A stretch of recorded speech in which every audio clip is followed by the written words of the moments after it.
hour two of the radio program. There is a lot to talk about, and I want to get into yet again the discussion regarding what happened at Tennessee State University. This was a couple of days ago now, where you had a guy by the name of Cam Higbee.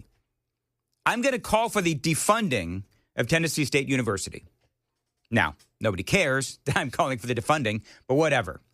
But remember the story that we had for you yesterday. A guy by the name of Cam Higbee and a couple of his friends from Turning Point USA, they come to this HBCU here in Nashville, Tennessee State University. And they try to do what Charlie Kirk does. You know, it's not inclusive to just Charlie Kirk. I mean, other people come to colleges and they try to have rational dialogue.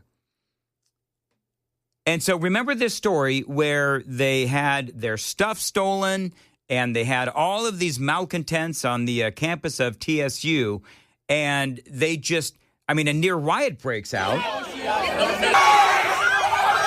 For you folks watching on video, you can see all of these morons throwing things at their car, yelling at them, bullying them, screaming at them, sticking big old BLM signs in their face. And this made actually national news. And so now Cam Higbee is speaking out. And do you know one of the things that they've done, and I love that they have done this, Cam Higbee has now released video of the conversation that led up to that near riot at Tennessee State University. Oh, by the way, remember Joan and Sam were talking about how the university came out and said that the students were professional and respectful? That made me sick when I read that. I think that is going to be the new mostly peaceful. Oh, yes. The new mostly peaceful is now going to be professional and respectful. And if you look at the videos of what happened, you clearly see that these people were not professional or respectful. But Tennessee State University, and I don't know if maybe, Sam, you could check, I don't know if they've issued any kind of a retraction. I asked them to online. Oh, did you? Mm-hmm. What did they say? No response. So this is part of the conversation that led up to that near riot or riot. I don't know if I'm going to go so far as to call it a riot. Would you call that a riot, Joan? They stole their signs. They bullied them. They yelled at them. But some signs were damaged and they damaged their car. I think they keyed the car of Cam Higbee and these folks at, Turning Point as they show up. And they were clearly... The school also says that they were not supposed to be there, that they make it sound like they just kind of wandered on campus and put a table out. But I find it hard to believe that Cam Higbee would not know that he needs to get permission to be there. Do you know what I would say to that, Joan? So what? Okay, so he comes on because I think they're saying that he may or may not have had a permit.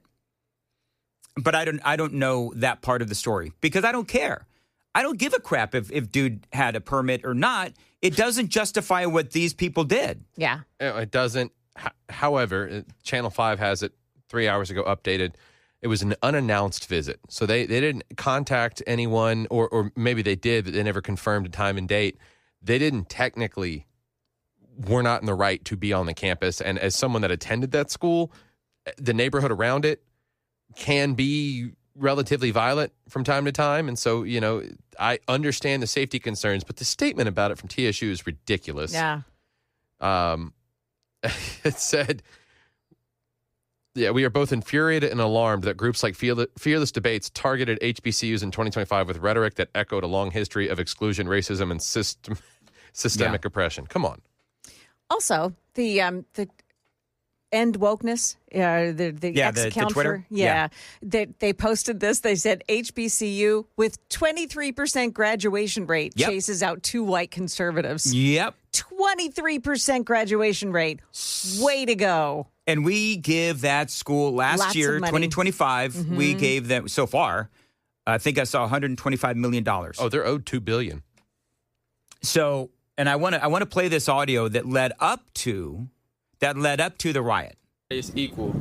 Yeah. And I mean, everybody's equal in their rights, but not everybody's obviously equal in their, what they have. Like, I grew up in a double wide trailer. He grew up in Boca Raton, so, we didn't grow up equal. We're both white. I mean, he's a Jew, so that's probably why he grew up in Boca Raton. But and they're having fun with each so other. We're not equal in what we possess as we start, always, but we are equal in what we're allowed to do.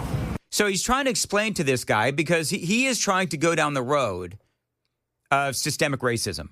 That's what he's trying to do. He's trying to go down the road of systemic racism, the whole thing. And, I mean, listen, that is a fair conversation to have. When the guy was asked for a specific example of systemic racism, dude had nothing. Like, he literally shrugged his shoulders. But the point is that it was a very... What's the right word to say? It was a very... Civil. Thank you, Joan. It was a very civil conversation, and they sort of agreed to disagree. But the guys from Turning Point, Cam, he was spot on. And the other guy, the bearded one, was spot on as well, because he did ask the guy for an example. Give us an example of systemic racism, because he said the system has to change. The system has to change, the guy said. And the guy, the Turning Point guy that was with Cam, said, well, give us an example of what you want changed. And he just shrugged his shoulders. Yeah. And so then you know what happened? They started rioting. Well, and more people gathered behind him. So this guy was talking, and you can see the crowd start to grow behind him. One person here, one person there. They all start coming together. Yep. And it's mob mentality. Total mob mentality. Well, it is. And they started taking their signs. Yeah. They started taking, and the Cam Higbee is saying, just give us a sign back. Just give us a sign. What do Democrats do when they lose the argument? They start destroying stuff. Yeah. That is exactly what happened here. And by the way, any one of those folks in TSU, they could have engaged in a conversation with Cam Higbee and his friends from Turning Point. I don't know who the other guy, I think there's 2 or 3 of them. Cam is the one that's getting all of the attention. But it's incredible that the university is still saying, apparently, that it was professional and respectful on the side of the students. And clearly they weren't. You know what this reminds me of? When you see all those videos of someone going into the Dollar General or into the McDonald's, and they're not getting what they want. So they end up tearing up the store, turning over tables and flipping things over and tearing apart the store. That's what it reminds me of. They couldn't get their way, so they mobbed them. Yep. No, you're right. And here's the other thing that I would say is there was nobody there. There was nobody there on the TSU side within the students that were there destroying things and yelling at these folks. Nobody there that I could see in the video was like, stop, chill out. Don't do this. Right. They were feeding off each other. Yep. And so the leader of Newsmax, one of the leaders of one of the reporters at Newsmax spoke to one of the leaders that was part of this whole thing. The new mostly peaceful is professional and respectful. We're talking about what happened yesterday or the other day, a couple of days ago at TSU. We covered it here on WTN first. And so the video is out there and proudly shared by Cam Higbee because he feels like he was wronged, which I believe that he was.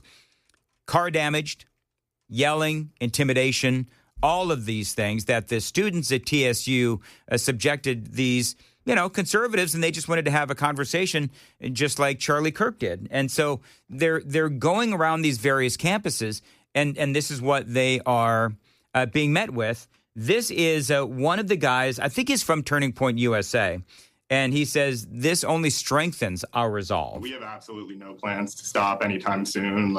If anything, the events of yesterday have only strengthened our resolve and showed us how important it is that conversations like this be had on college campus. We were all very inspired and angry after seeing the horrible assassination of Charlie Kirk, and immediately decided that we needed to get on last-minute flights and do this, because if we don't, who will? Somebody needs to pick up the mic. Somebody needs to have these conversations and continue on free speech. Well, yeah, and he is right, by the way. Now they show up, and this is where it gets a little sticky. They show up in MAGA hats. So one of the things, and I touched on this yesterday, because people are saying, well, if they show up with MAGA hats, then they're only asking for trouble. You're poking the bear. Well, what I would say to that is we do have freedom of expression. We do have freedom of speech. And so when they show up with MAGA hats, you can say, oh, they're asking for it. I get your point. I do get your point. But they do still have freedom of expression. And if somebody came up to me and they've got a hat with, I don't know, Biden, Harris, whatever, I'm not going to try to rip that hat off of them. I'm still going to try to engage them in conversation. Again, that's the difference between left versus right, where we are able to engage in conversation. And the other thing that I would say to that is, why should my freedom of expression be limited by the reaction of other people? So there's that too. So if these malcontent students at Tennessee State University, if they're triggered by a hat in conversation, then somebody please then tell me why it is that we're spending $125 million of taxpayer dollars on, and I'm air quoting, educating these students at Tennessee State University. If they can't handle a conversation, one of the students that tried to engage in conversation after all the years of education that he's had at Tennessee State University, he could not actually name one example of systemic racism. So if you're going to go out there, and it's Tennessee State University, I would say to them, if this is the indoctrination that's happening at your university, well, it's not working. Because with all of that education and all of that taxpayer funding, one of your students couldn't name one example of systemic racism. I believe it's because it doesn't exist, but whatever. But if he's going to go out there and he's going to try and, put forward that agenda, he should at least be able to defend his argument, which is what this is all about. By the way, I don't know if you saw this. This is horrifying. There was, and I don't know if folks have seen this or not, there was a black security guard that was walking, and you'll be able to see this on YouTube or whatever if you're watching Super Talk TV. Cam Higbee and his friends had a black security guard. This dude is simply trying to walk to his car, and he is surrounded. And this dude just sort of like, he's laughing at it. He's laughing. He's got like 15 different phones in his face. And you know what he does, Joan? Yeah. He gets right up close next to his, one of the phones in his face, and he poses for the person. Gives a good smile. Oh, yeah. I mean, and he's just laughing. And Kim Higbee said that he asked him, do you want to jump in the car and we'll drive you to your car? And he was like, no, I got this. Yeah, and he does. I would love to talk. I don't know who this guy is. I would love to talk to him. Yeah. Because there are some people who like to, what's the word? They like to poke, right? I think this is one of those guys where it's like, oh yeah, I will absolutely walk into the belly of the beast. And all these people that are screaming at him and all these phones in his face. And I guess the other question I would have is, why do these people always break out their phones? Like, is that part of their verbal attack?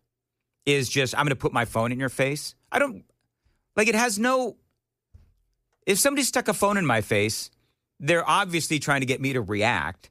But I don't know. It just seems silly for 15 different people, at least in this group, to yell at this guy. And by the way, they're going to stick the phone. They're trying to dox him. Oh, yeah. Identify Joan, you're who right. this guy is. We'll identify where he lives, where he works. Yeah. Well, he's a security guard. Who his kids are. Yeah. He's a security guard. Yep. So I would like to know what Tennessee State University and their $125 million, because I would like to see them defunded.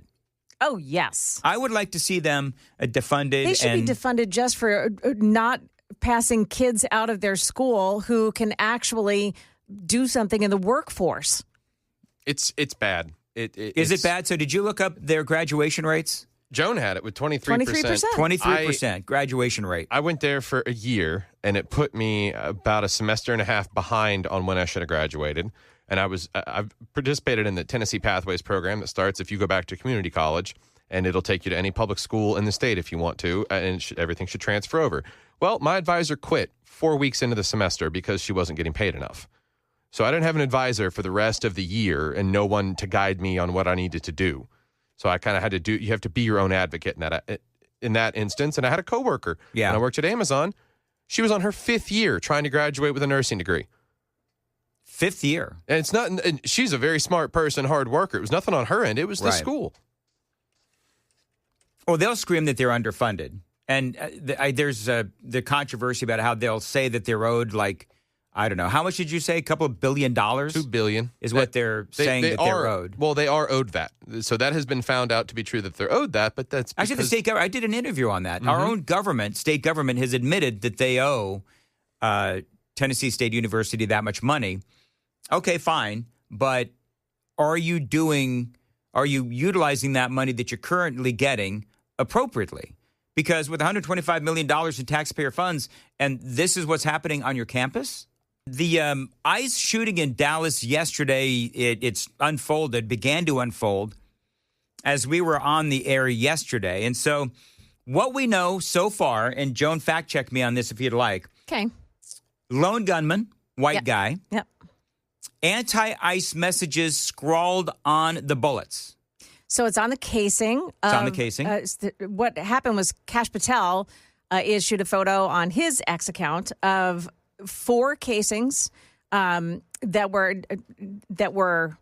It looked like it had been raining. It was raining there yesterday, so they're all wet, and only one of them has anti-ice. Like that's scrawled anti-ice. Yeah, and written on the bullet. Pretty clear too. It's like real clear. Want to make sure. Yeah. That they noticed that it says anti-ice, and it was a bullet that was found. These were unfired bullets. Correct? Yes. I said casings. It was bullets. So he purposely left that particular bullet behind so that they would see that message. He didn't use that particular bullet to fire. Mm-hmm. So, I mean, he wanted everyone to know that he was anti-ice. So here we go again. We've got the messages scrawled on the bullets, and you've still got the media saying, and they did this with Charlie Kirk as well. We don't know why this is going on. Right. We have no idea. It's like it's written on the bullets. In fact, driving in this morning, 2 a.m., the ABC top of the hour, the anchor says it's not clear what the motive is. So silly. It's insane.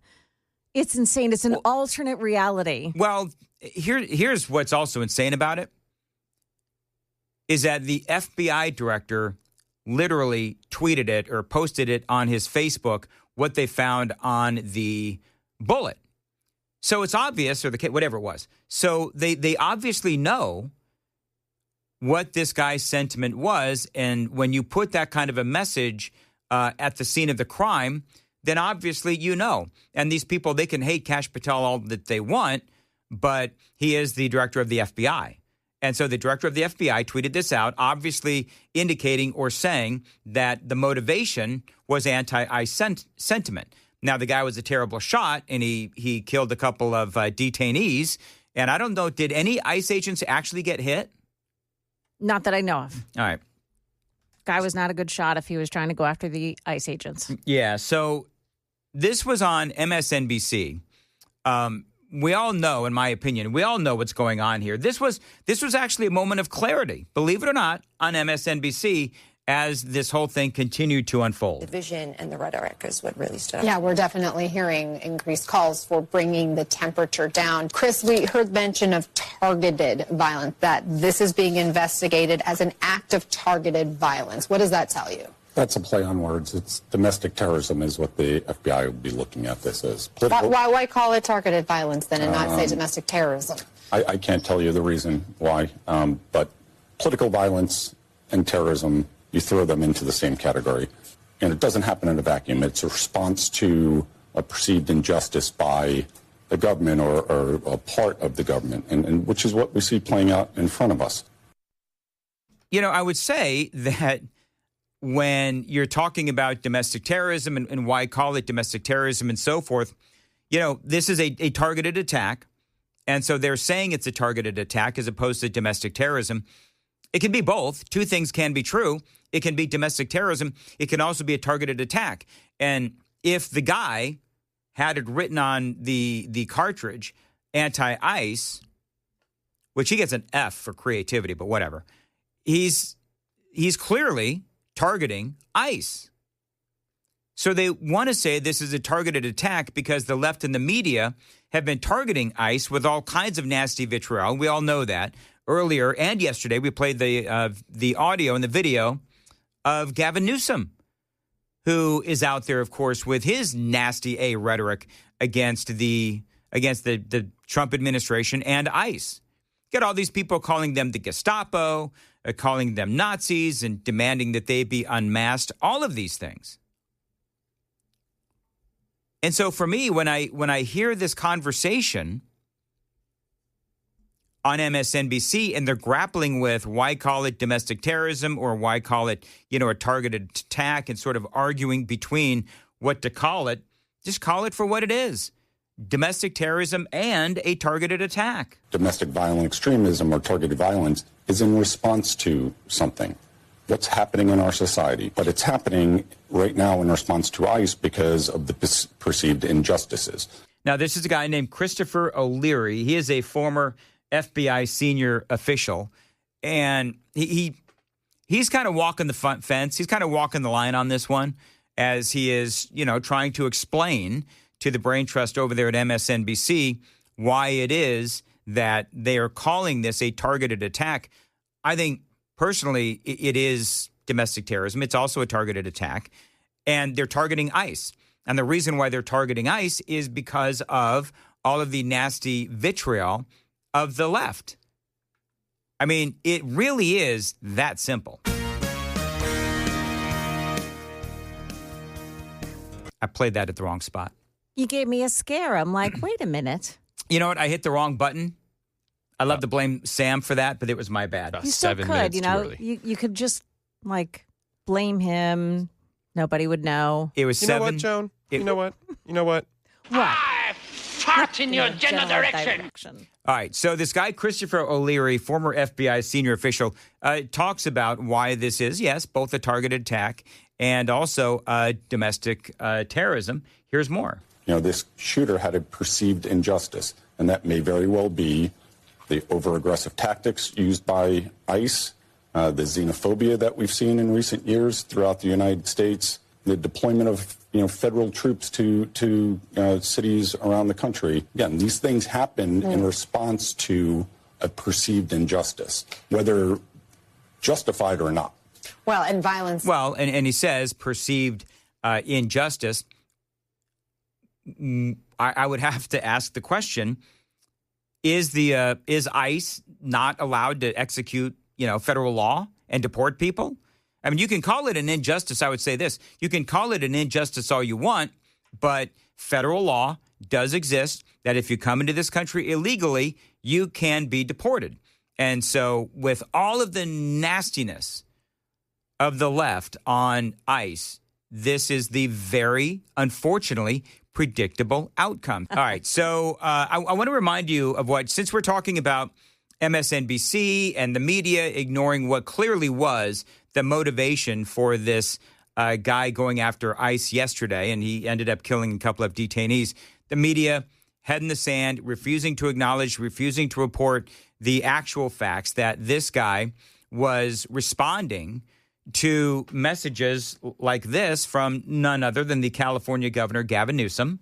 That's happening in the United States of America. Masked men jumping out of unmarked cars, people disappearing, no due process, no oversight, zero accountability, happening in the United States of America today. People ask, well, is authoritarianism, you're being hyperbolic? Bull, we're being hyperbolic. If you're a black and brown community, it's here in this country. You know, it's so funny when he said that. If you're black and brown in this community, it's here. You know, a lot of those black and brown people are actually glad that the gang members and the drug dealers are being shipped off. You know that, right, Gavin Newsom? That there are people in these communities that are glad that the filth is being extracted from their community so that the community can try at least to thrive in peace. And so I'm deeply proud that I had the privilege of signing the nation's first bill to address the issue of masking, also to require you have simple identification. So this is, by the way, he's on with Stephen Colbert, and I know you'll be shocked, but Stephen Colbert did not ask him about whether or not he, as a governor, has the authority to give any kind of requirements on federal authorities. As a state governor, he does not. It's constitutional. I don't know if this is one of those it's going to have to go to the courts thing or not, but you can hear the angry rhetoric of one very angry Governor Gavin Newsom as he understands that he is going to be running for president. So he needs to be the direct polar opposite of whatever J.D. Vance and Donald Trump stands for. But here's the deal. He simply, as he's calling these folks the Gestapo, the Nazis, demanding that they be unmasked, do you think he realizes, maybe I should, just like MSNBC said, maybe we should tone down the rhetoric? Somebody might want to tell that to Gavin Newsom because, again, clearly this guy was motivated by words like that you just heard from Gavin Newsom. Now, you said you found something, Sam, supporting audio from one Barack Hussein Obama? Yeah, this is in 2013 during his second term. He's given a speech and a heckler had called him out, started screaming about stop deportations and, stop pushing people out of the country. And then instead of kicking them out, the president, he did a lot of things that were bad for this country, but he had proper decorum and he actually engaged with people civilly. This is what he had to say in response to that. I respect the passion of these young people because they feel deeply about the concerns for their families. Now, what you need to know when I'm speaking as President of the United States and I come to this community is that if, in fact, I could solve all these problems without passing laws in Congress, then I would do so. But we're also a nation of laws. That's part of our tradition. Mm-hmm. And so the easy way out is to try to yell and pretend like I can do something by violating our laws. And what I'm proposing is the harder path, which is to use our democratic processes to achieve the same goal that you want to achieve. But it won't be as easy as just shouting. He explains how you go about stuff in this country as opposed to 12 years later. Here we are listening to a governor call people Gestapo and be proud that he gets to expose their identities. Well, and here's the thing. Part of what he is saying is right out of the Joe Biden playbook where, he's talking about, Congress and legislative issues. Well, I would mention to Barack Obama that Donald Trump was able to executive order, first day in office, he was able to executive order a lot of things that ultimately did cut our illegal immigration down to zero. It was Joe Biden that executive ordered us into illegal immigration oblivion and effectively opened up the borders. And so Joe Biden opened up the borders, allowed all of those people, encouraged all of those people to come in, and they wanted them in the blue-run cities and states so that they could get, more representation in Congress. We've gone through all of that. This was a political attack on the United States by Joe Biden, by the Democrats as well. And they said, oh, if only we could get Congress to pass common sense immigration laws, and blaming Congress for them not taking action. Donald Trump came in day one, took that executive action, and right now we are at 0% illegal immigration coming across our southern border. So you're right, 12 years later, and Donald Trump has shown time and again that it is easy to cut down on illegal immigration by simply protecting our southern border and not encouraging illegal immigration, which is exactly what the Democrats these days are all about.